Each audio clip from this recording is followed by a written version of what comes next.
100 Years of Solitude is a novel by Gabriel Garcia Marquez, a renowned Colombian author. First published in 1967, it is widely considered one of Marquez's most significant works and a seminal piece of literature in the magical realism genre. The novel tells the story of the Buendía family over the course of 7 generations in the fictional town of Macondo, which was inspired by Marquez's hometown of Aracataca, Colombia. The narrative encompasses themes of love, death, solitude, and fate, intertwined with both the fantastical and the mundane in a way that is characteristic of Marquez's style. First generation of the family. José Arcadio Buendía and Ursula Iguaran, the original founders of Macondo, initiate the family saga. They flee Aracataca, Colombia, after José kills Prudencio Aguilar due to a quarrel over Ursula's suspected infertility. José dreams of Macondo and establishes the town in an Edenic region. They have 2 children, José Arcadio and Aureliano. Second generation of the family. José Arcadio is a strong, impulsive boy who follows a gypsy woman away from Macondo, returns with a wife and son, and is later shot to death by unknown assailants. Aureliano, the quiet, introspective son, becomes engrossed in his father's alchemical pursuits, becomes a colonel in a civil war, and fathers 17 sons named Aureliano. He eventually withdraws from society, spending the last years of his life making tiny gold fishes. José Arcadio and Ursula also adopt the orphan Rebecca, who marries José Arcadio, son of the patriarch. She's eventually ostracized from the family, living out her days in solitude. Third generation of the family. The sons of Aureliano, all named Aureliano, are executed, except for Aureliano Babilonia, who is hidden by Renata Remedios, nicknamed Remedios the Beauty. She is the second child of Aureliano José and Pilar Ternera, characterized by her otherworldly beauty and a complete disinterest in worldly matters.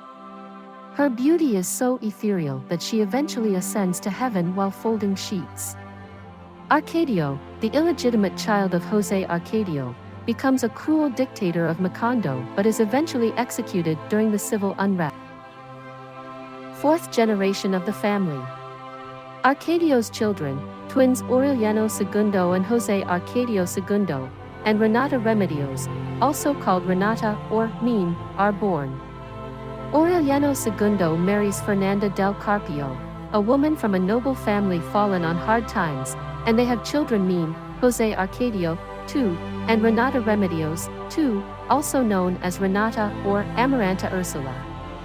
Aureliano Segundo is jovial and carefree, while José Arcadio Segundo is more serious and introverted.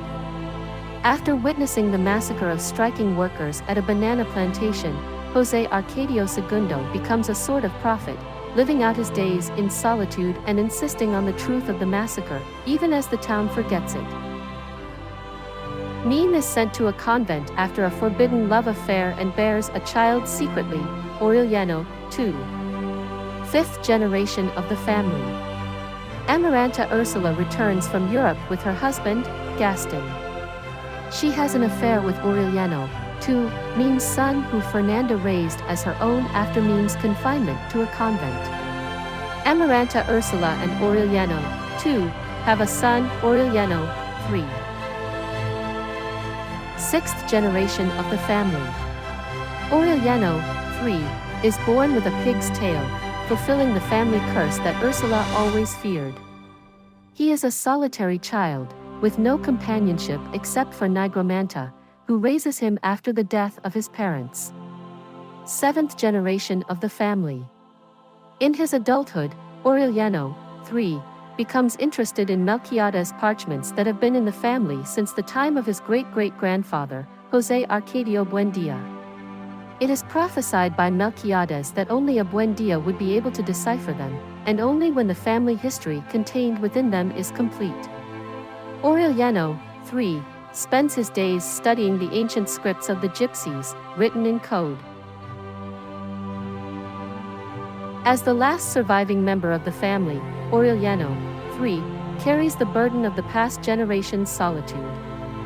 He's the one who unravels the family history from Melquiades' parchments and realizes that his family has been living through a cycle of time that is about to end. The parchment reveals that the generations of Buendías had been living the same lives over and over again in a cyclical timeline. The manuscript prophesizes that the city of mirrors, or mirages, would be wiped out when Aureliano III deciphers these parchments. And at that moment, he would understand that the prophecy referred to the family itself. It predicted that the Buendías were fated to be solitary, with 100 years of accomplishments and failures, brimming with miracles and fiction because they were a race condemned to 100 years of solitude with no second opportunity on earth. Just as he finishes reading the prophecy, a cataclysmic wind sweeps through Macondo, erasing the town and its history from collective memory and existence, bringing an end to the story of the Buendía family and the town of Macondo. 100 Years of Solitude is a richly detailed and vividly imagined novel that reflects many of the social and political realities of Latin America. At the same time, through its magical realism and narrative style, it transcends the specifics of time, place, and individual character to portray universal human experiences and dilemmas. Its key themes are the cyclical nature of history, the intricacies of family life, the passage of time, the interplay of love and death, and, above all, the profound solitude that each individual inevitably faces.